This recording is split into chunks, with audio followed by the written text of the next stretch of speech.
I glanced down the stairs without thinking, and accidentally witnessed a murder. I shook as I pulled out my phone to call the police. Suddenly, the living room lights came on. It was my wife, getting up for a drink of water. Realizing I was about to be exposed, I rushed forward and turned off the light, but it was too late. The killer had already noticed me. To keep my family from worry, I didn't tell my wife what I saw. After she returned to the bedroom, I carefully climbed back onto the balcony. I wanted to see if the killer had spotted me, but unexpectedly, our eyes met. I realized I was exposed. I scrambled to find my phone to call for help, but the battery was missing, though I crawled on the floor, searching everywhere. That's when I saw the killer counting the floors. Then he headed toward my house. I knew something was wrong. I quickly locked every door, then pressed myself against the door, listening to his footsteps. As each second passed, the killer hadn't arrived yet. I cautiously opened the door to check.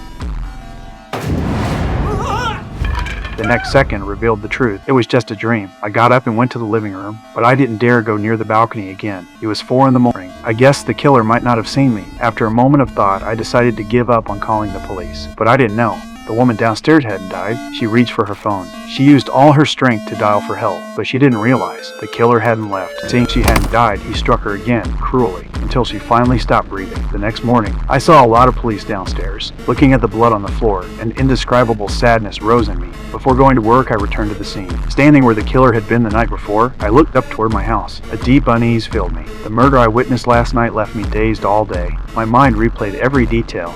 That evening, I stood on the balcony, lost in thought. After a while, I decided to write an anonymous tip to the police. I described everything I saw in detail. But just as I was about to send it, I saw the family portrait on the table. For the safety of my wife and daughter, I gave up reporting it. I thought that would keep us safe. But I didn't know. The killer had been watching from the shadows, tracking my every move.